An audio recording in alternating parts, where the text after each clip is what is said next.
Acharya, you spoke about to pause in your life. So when I was hearing to that, so usually I see when I go back in my daily routine, uh,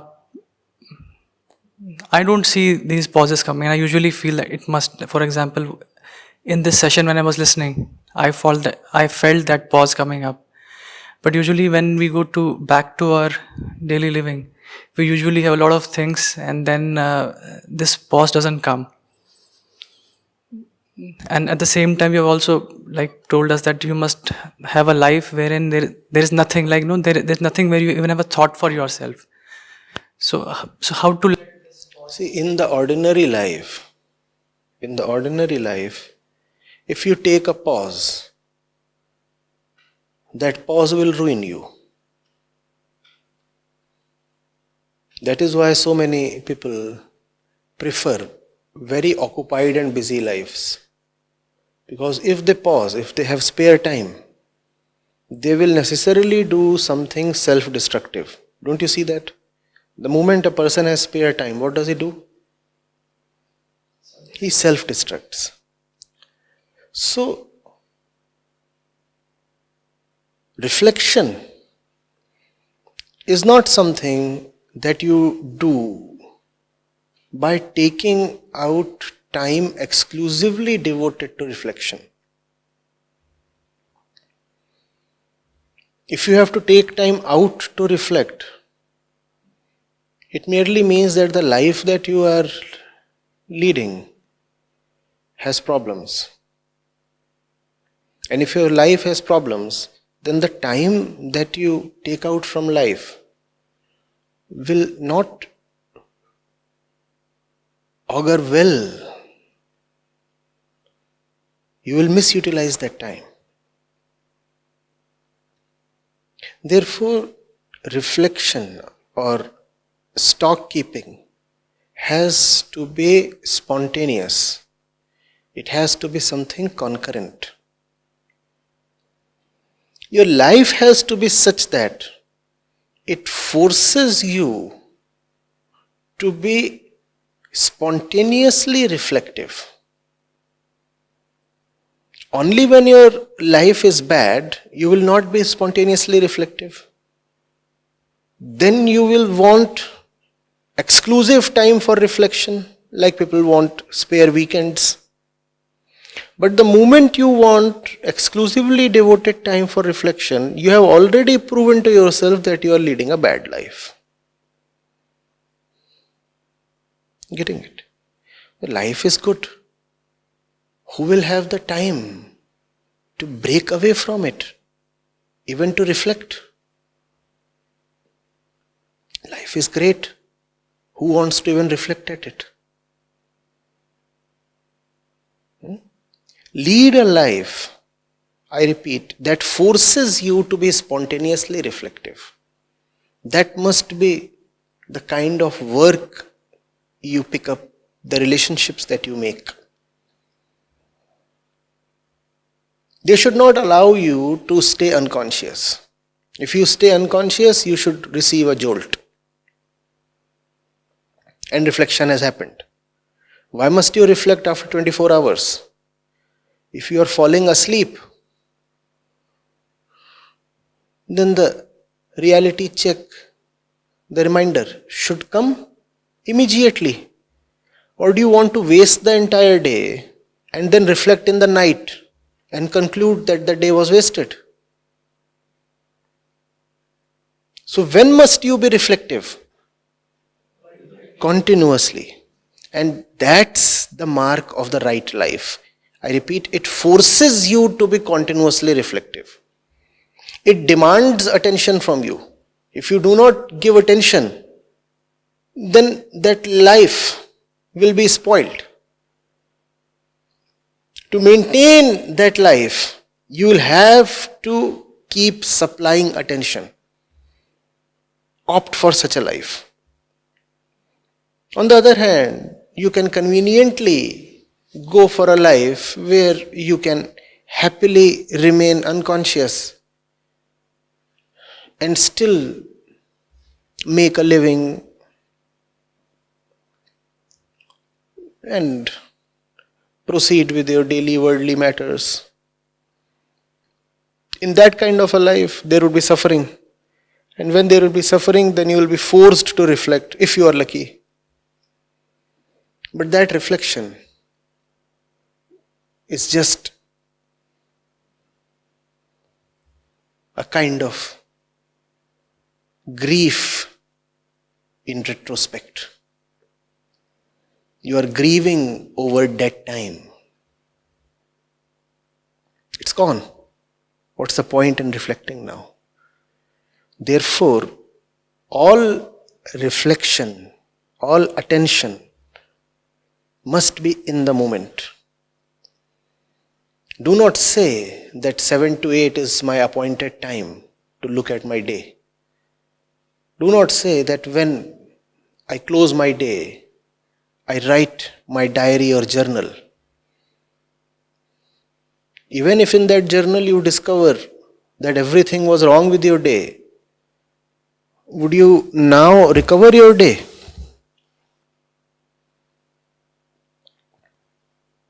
Be so occupied with the right life that you do not even have the time to write a journal. And when I say be so occupied, I mean attentively occupied. I'm not talking of unconscious occupation. I'm not talking of mechanical movement. I'm talking of a complete, continuous flow of conscious activity. That's how you should be. You must be in such deep love with perfection that anything short of that should just shake you up. The word that I just uttered was suboptimal. The thing that I just did was avoidable. The task that I just completed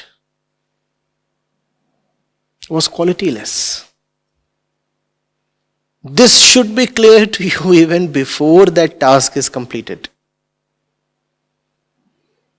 That you are losing it should be clear to you in the very moment when you are losing it. In fact, it should be clear to you even before the moment you lose it. The warning should come in advance. A little bit in advance. When you are in love, that happens. You become very sensitive to all that can go wrong. You have something very precious with you. You do not want to lose it. You are continuously alert. Getting it? And when you are not continuously alert, then at the end of the day you say, please give me half an hour to take stock of things. Please give me half an hour to make sense of what I have been doing since the last 10 hours. If you now require time to make sense of what you were doing since last 10 hours, what the hell were you doing since last 10 hours? Surely something very unworthy, no?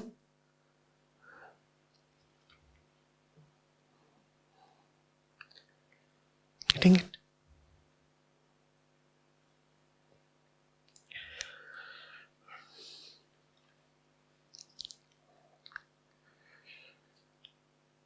Brooding or contemplation is a good thing,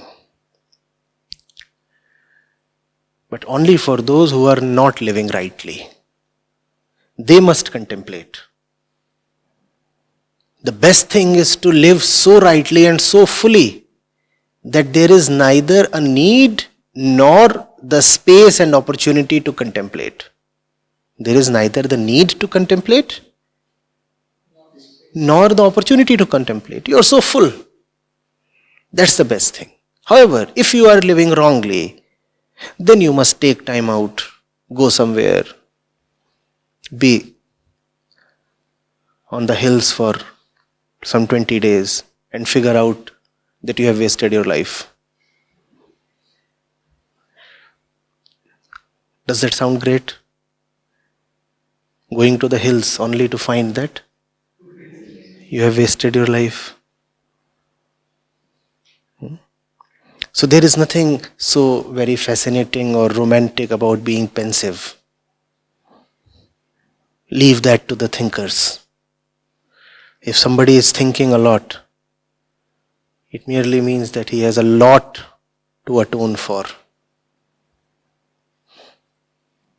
The mark of the one living rightly is that he does not really have the need to think too much.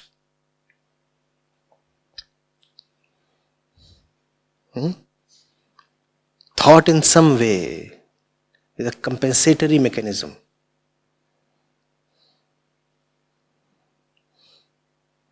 What you could not do right, you want to think right.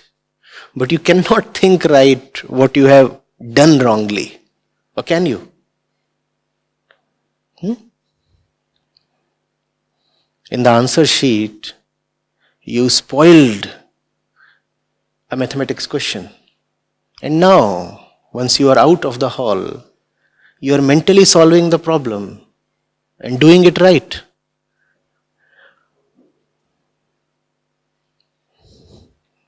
That cannot undo what you have done wrongly. Write the paper in such a way that there is no need to think after the exam. Emerge from the hall, go play football, get kicked around,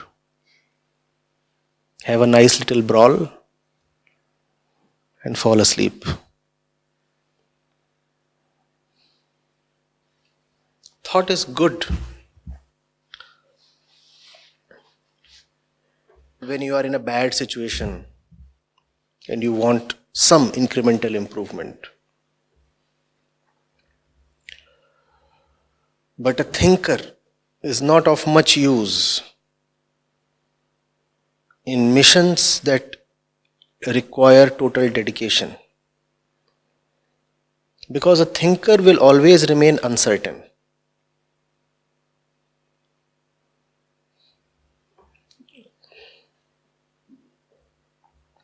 Not only is he uncertain, his consciousness is still plagued by doubt and illusions and the rest of it. He has not yet sorted it out. And if he has not yet sorted it out, how can you push such a person into the battle zone? He is inwardly already at war. How will he fight for any kind of mission? In our kind of work specifically, we require people who are internally very sorted, who are not found sitting in some forlorn corner and brooding and envying the rabbits. That kind of a person who is found scratching his forehead or beard is dangerous for the mission. He has a lot of uncertainties within. Any day he'll fall off. It's fine if you have uncertainties for a while. But if you have been cultivating them since years and years, it merely means that you want to keep them. Why? Because certainty requires sacrifice. And in uncertainty there is security. In uncertainty, you are keeping 1, 2 or 4 many options open. I'm uncertain, so many options are open. That gives you security. Certainty means committing yourself. The ego does not want to do that.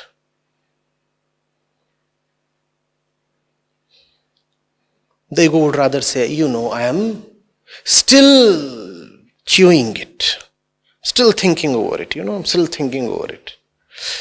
It's not that I have problems with thought. What I'm saying is that at a certain level of work, thinkers are problematic. At the same time, at lower levels of work and existence, thought is a great faculty. We require more people who think and think deeply.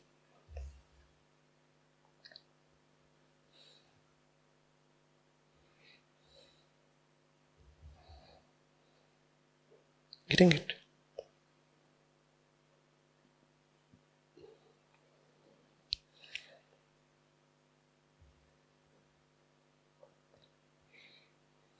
When you are thinking too much, that which you are calling as reflection, spare time for reflection, would essentially be thought.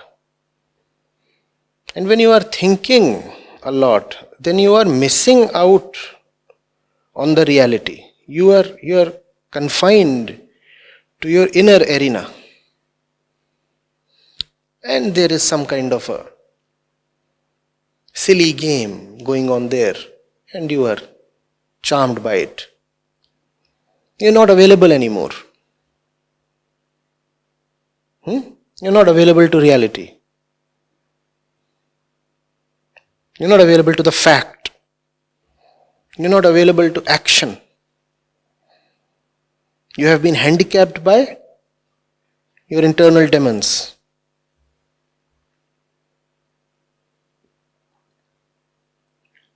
Are you getting it? What we need is clarity. Clarity is contentment. Clarity is settlement. Clarity is spontaneous. I immediately see who has the need to think later.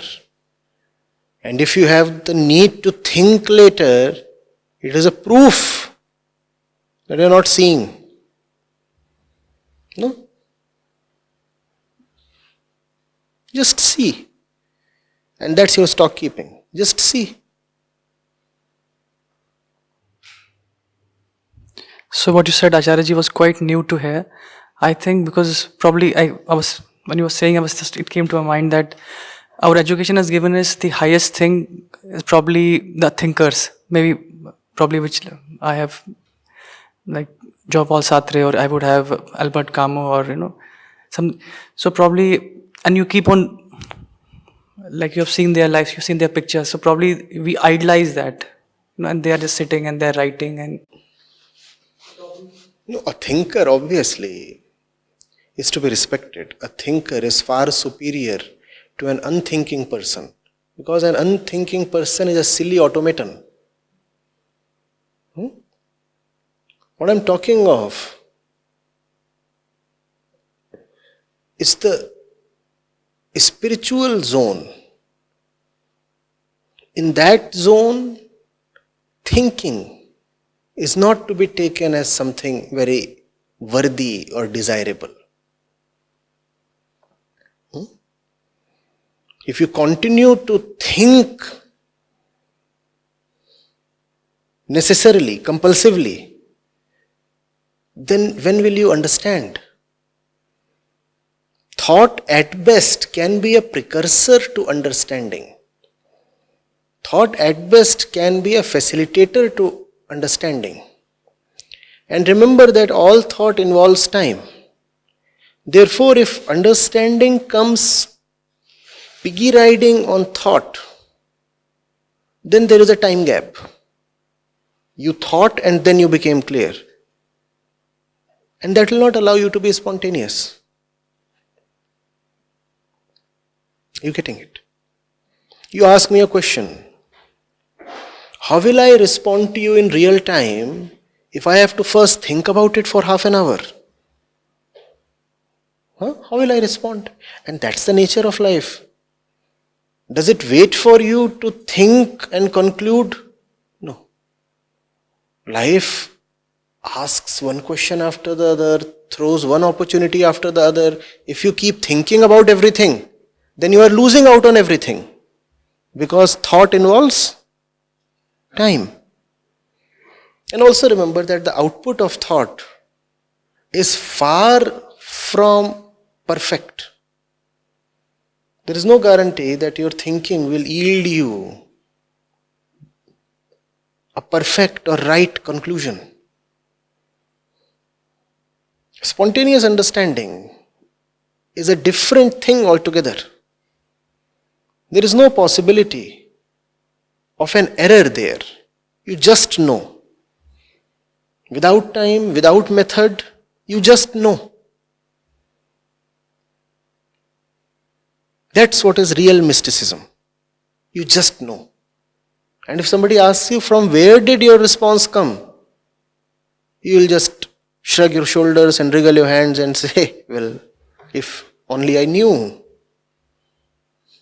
Even I do not know how I know. That's mysticism. To understand without thought. To know without knowledge.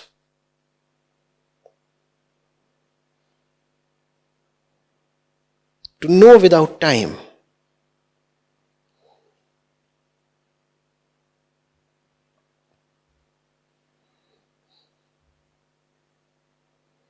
Getting it? But that is not to be confused with the automatic operation of your conditioning. Because these two, in some way, are very similar to each other. A fellow who is deeply conditioned won't think. He'll just conclude. At the same time, the Rishi of the Upanishad won't think. He would just know. So these two look dangerously similar. You have to be careful. Therefore, thought has value. Thought has value for the conditioned mind. Because it allows you space to temporarily at least break away from the conditioning and look at it.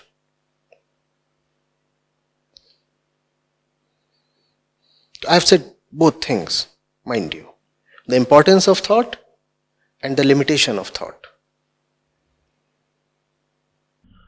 Acharya, from observation I have noted that one thinks about that scenario, that person, more about which one is afraid. So I see a very close relationship between fear and thought. Please, if you could elaborate on the relationship between fear and thought.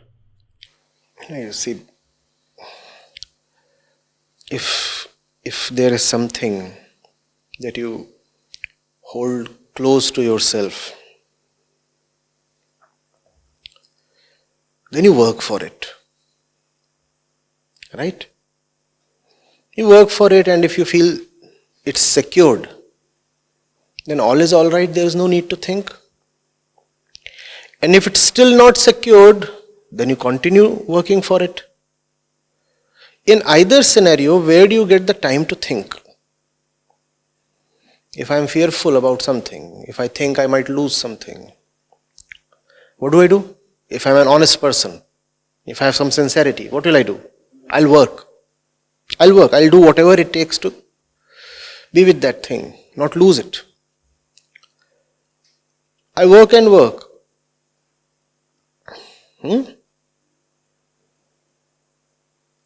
I don't have time to think.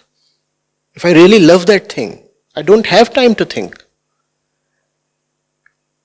If I really love that thing, I'll not operate from my conditioning in working for that thing. I'll be very sincere.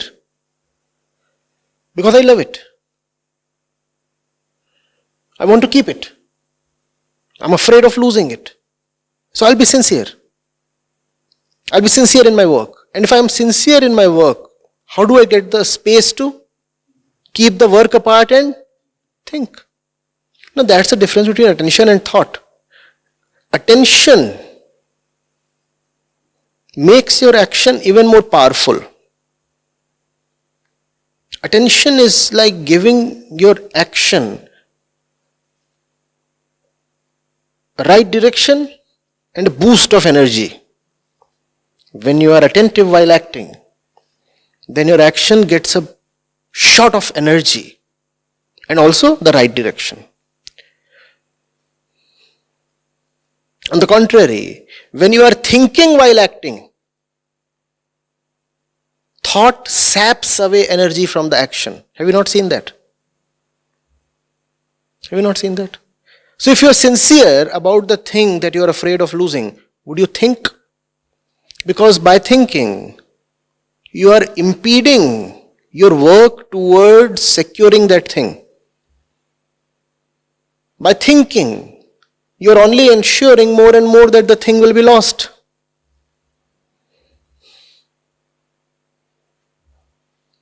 What kind of an inner slyness it is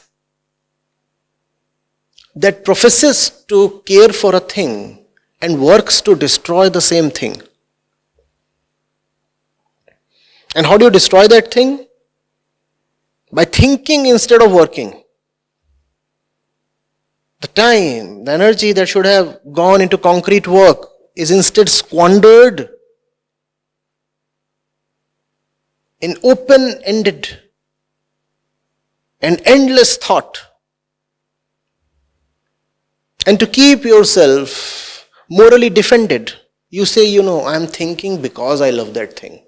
Because I am afraid of losing that thing. Had you really been afraid, you would have worked. No? Had you really been afraid, you would have worked. The house is on fire. The kid is inside. You are so afraid you'll lose the kid. You'll stand outside and brood. Tell me, what you do? You'd leap into action. You'd jump into the fire. Instead of jumping into the fire, you would have found scratching your forehead and your beard and posing as a philosopher. And the child is turning to ashes. Sheer cunningness. No? Do you have any love? That's a question. Do you have any love?